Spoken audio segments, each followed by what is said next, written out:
الرحیم الحمدللہ رب العالمین والصلاة والسلام علی سید الانبیاء والمرسلین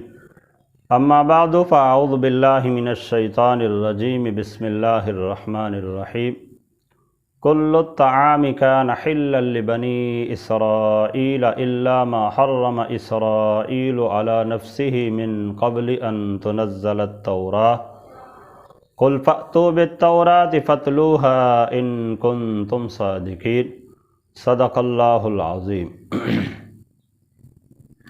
احباب دی وقار، آج ہمیں سورہ آل عمران کی آیت نمبر 93 پڑھنے کی سعادت حاصل ہو رہی ہے۔ اس آیہ بینہ میں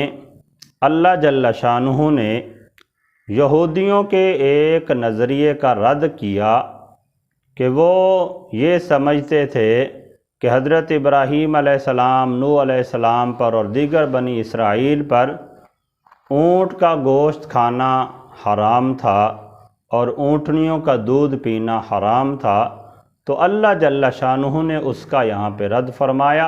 ارشاد فرمایا کل الطعام کان حلا لبنی اسرائیل، ہر قسم کا طعام، پاکیزہ چیزیں بنی اسرائیل کے لیے حلال تھیں، الا ما حرم اسرائیل علی نفسہ،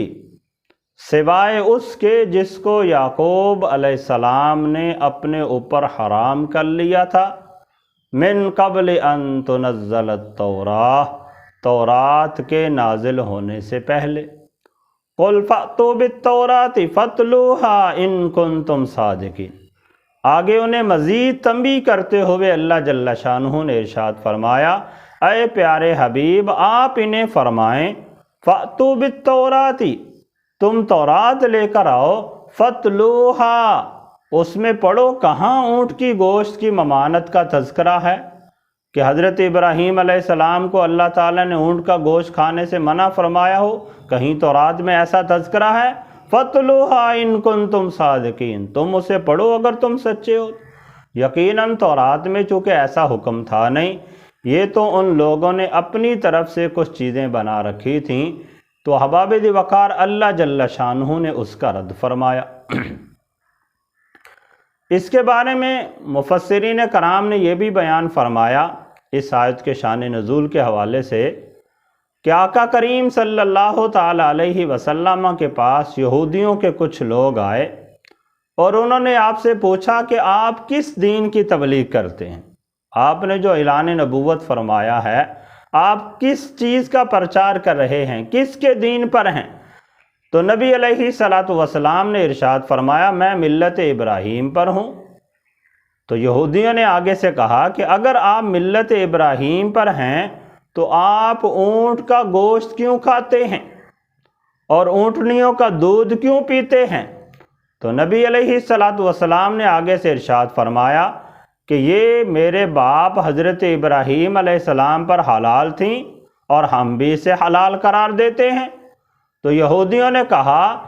کہ جن چیزوں کو، یہ جو چیزیں ہیں یعنی اونٹنیوں کا دودھ ہے یا اونٹ کا گوشت ہے، یہ تو حضرت نوح علیہ السلام پر اور حضرت ابراہیم علیہ السلام کی شریعت سے حرام چلا آ رہا ہے، حتیٰ کہ ہماری شریعت کے اندر بھی حرام ہے، یہودیوں نے اپنی طرف نسبت کرتے ہوئے کہا۔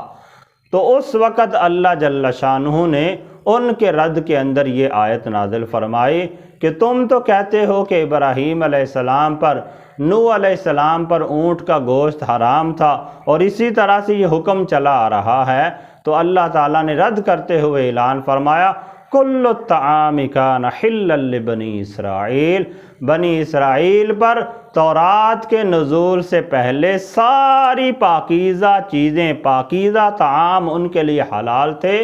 الا ما حرم اسرائیل علی نفسہ، سوائے اس کے جو حضرت یعقوب علیہ السلام نے اپنے اوپر حرام قرار دیا۔ پھر احباب دی وقار، حضرت سیدنا ابن عباس رضی اللہ تعالیٰ عنہ سے مروی ایک روایت ہے کہ یہود کی ایک جماعت رسول اللہ صلی اللہ علیہ وسلم کے پاس حاضر ہوئی اور انہوں نے آ کر نبی علیہ السلام سے کچھ سوال کیے۔ انہوں نے کہا، ان سوالوں میں سے ایک سوال یہ تھا کہ تورات کے نازل ہونے سے پہلے یعقوب علیہ الصلاۃ والسلام نے کون سے طعام کو اپنے اوپر حرام کر رکھا تھا، کس طعام کو، کس چیز کو اپنے لیے حرام کیا تھا؟ تو نبی علیہ السلام نے ارشاد فرمایا کہ میں تمہیں اللہ کی قسم دیتا ہوں جس نے تورات کو موسیٰ علیہ السلام پر نازل کیا، کیا تمہارے علم میں یہ بات ہے کہ یعقوب علیہ السلام بہت سخت بیمار ہوئے تھے، اور جب ان کی بیماری طول پکڑ گئی، طوالت اختیار کر گئی، تو انہوں نے اللہ تعالیٰ کی بارگاہ میں یہ نظر مانی تھی کہ رب تعالیٰ مجھے اس بیماری سے شفا دے دے تو میں اپنے اوپر جو میرے محبوب مشروب ہیں اور جو میری محبوب غذا ہے میں اسے اپنے اوپر حرام کر دوں گا، نظر مانتا ہوں کہ وہ میرے لیے منع ہو جائیں گی۔ تو احباب ذی وقار یہودیوں نے کہا ہاں واقعہ تو ایسے ہی ہے۔ تو احباب ذی وقار پتہ چلا کہ یہ جو چیزوں کو حرام کرنے والا مسئلہ ہے یہ اصلاً رب تعالیٰ کی طرف سے ابتداءً حرام نہیں تھا، حضرت ابراہیم اور حضرت نوح علیہ السلام کی شریعت میں حرام نہیں تھا۔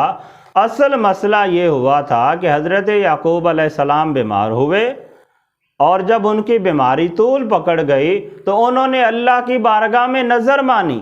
منت مانی تھی کہ اے باری تعالیٰ اگر مجھے شفا مل جاتی ہے تو میں اپنے پاکیزہ مشروب، وہ میرے جو مرغوب مشروب ہیں، مرغوب غذا ہے، میں اسے تیری رضا کی خاطر ترک کر دوں گا۔ تو حضرت یعقوب علیہ السلام کو شفا ہو گئی۔ اب انہیں اونٹ کا گوشت بہت زیادہ مرغوب تھا، بہت پسند تھا، تو انہوں نے اپنی نظر کو پورا کرنے کے لیے اونٹ کا گوشت کھانا چھوڑ دیا۔ اسی طرح اونٹنیوں کا دودھ مشروبات میں سے انہیں بہت زیادہ پسند تھا، تو حضرت یعقوب علیہ السلام نے اپنی نظر کو پورا کرنے کے لیے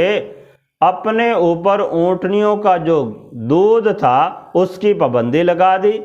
اپنی نظر کو پورا کرنے کے لیے اونٹنیوں کا دودھ پینا چھوڑ دیا۔ تو احباب ذی وقار اس ضمن میں حضرت یعقوب علیہ السلام نے اپنے اوپر اونٹنیوں کا دودھ اور اونٹ کا گوشت اپنے لیے ممانت پیدا کی تھی، نظر مان کر مطلقاً انہوں نے ممانت نہیں کی۔ اور یہ جو یہودی تھے انہوں نے یہ نظریہ بنا لیا کہ ہمارے اوپر حضرت ابراہیم علیہ السلام، نوح علیہ السلام اور ہماری شریعت کے اندر اونٹ کا گوشت بھی منع ہے اور اونٹنیوں کا دودھ بھی منع ہے، تو رب تعالیٰ نے اس کا رد فرمایا، ارشاد فرمایا کہ فَأْتُوا بِالتَّوْرَاةِ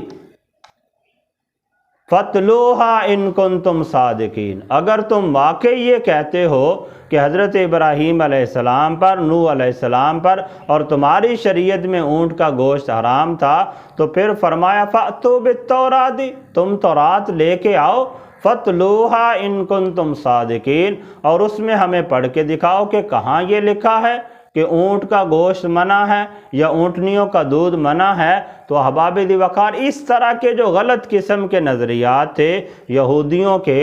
کہ وہ یہ سمجھتے تھے کہ حضرت ابراہیم علیہ السلام پر اور دیگر شریعتوں پر یہ منع تھا، تو نبی علیہ السلام کو کہتے تھے کہ آپ یہ دعویٰ کرتے ہیں کہ ہم ملت ابراہیم پر ہیں اور اس کے ساتھ ساتھ آپ اونٹ کا گوشت بھی کھاتے ہیں، اونٹنیوں کا دودھ بھی پیتے ہیں۔ تو اللہ تعالیٰ نے بھی ان کے رد کے اندر یہ آیت نازل فرمائی، اور نبی علیہ الصلاۃ والسلام نے بھی ان کے اس نظریے کا رد کرتے ہوئے یہ فرمایا کہ یہ چیزیں حضرت ابراہیم علیہ السلام پر حرام نہیں تھی بلکہ ان کی شریعت میں حلال تھی، اور ہم بھی ملت ابراہیم پر ہیں لہذا ان کے اوپر حلال تھی تو ہمارے لیے بھی حلال ہیں، وہ استعمال کرتے تھے تو ہم بھی استعمال کرتے ہیں۔ تو اس طرح کچھ چیزیں ایسی ہوتی ہیں جو خود لوگ اپنے اوپر پابندیاں لگاتے جاتے ہیں، جس کی وجہ سے وہ بندے کے اوپر پابندیاں بڑھتی چلی جاتی ہیں اور بعد میں بندے کے لیے مشکلات کا سامنا کرنا پڑتا ہے۔ پھر احباب ذی وقار یہاں پہ ایک اعتراض یہ ہوتا ہے کہ اصلاً چیزوں کو حلال کرنے والا یا حرام کرنے والا وہ تو اللہ کی ذات ہے،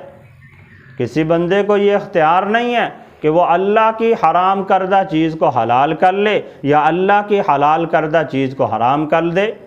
تو پھر حضرت یعقوب علیہ السلام نے ایسا کیوں کیا؟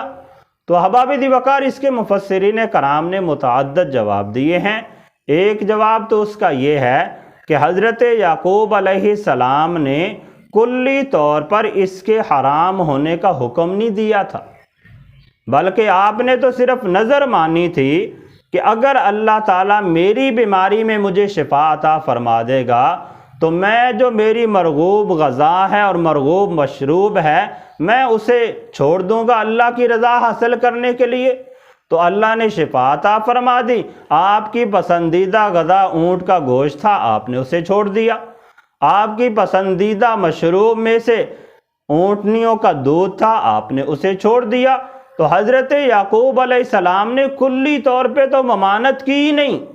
انہوں نے تو صرف اپنی نظر مانی اور نظر کو پورا کیا۔ اور ایسا عام طور پہ ہوتا ہے کہ بندہ مجاہدات کرنے کے لیے، ریاضات کرنے کے لیے، اپنے آپ کو اللہ کے قرب میں لانے کے لیے اپنے پسندیدہ اور وہ چیزیں جن کے کھانے کی طرف بندے کا میلان ہوتا ہے، اللہ کی رضا کی خاطر اس طرح کی مرغن قسم کی چیزوں سے بعد آ جاتا ہے تو رب تعالیٰ اس پہ بندے کو اجر و ثواب عطا فرماتا ہے۔ تو حضرت یعقوب علیہ السلام نے یہ جو اپنے اوپر اونٹ کا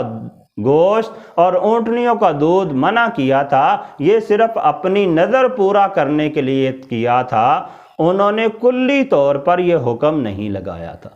اور دوسری بات یہ ہے کہ اللہ تعالیٰ نے اپنے انبیاء کرام کو اس طرح کے اختیارات دیے بھی ہیں۔ اگرچہ حقیقی معنوں میں چیزوں کو حرام کرنا یا حلال کرنا یہ اللہ کی ذمہ داری ہے، لیکن رب تعالیٰ نے اپنے پیغمبروں کو بھی ان میں سے کچھ چیزوں میں اختیار دیا ہے کہ وہ جو پاکیزہ چیزیں سمجھتے ہیں انہیں لوگوں کے لیے حلال قرار دے دیتے ہیں، اور جو گندی اور ناپاک چیزیں ہوتی ہیں لوگوں کو اس سے منع کر دیتے ہیں۔ اور اس کے بارے میں صراحت کے ساتھ قرآن کریم میں تذکرہ موجود ہے۔ سورۃ الاعراف کے اندر اللہ جل شانہ نے ارشاد فرمایا نبی علیہ الصلاۃ والسلام کی خصوصیات کو بیان کرتے ہوئے کہ وَيُحِلُّ لَهُمُ الطَّيِّبَاتِ وَيُحَرِّمُ عَلَيْهِمُ الْخَبَائِثَ،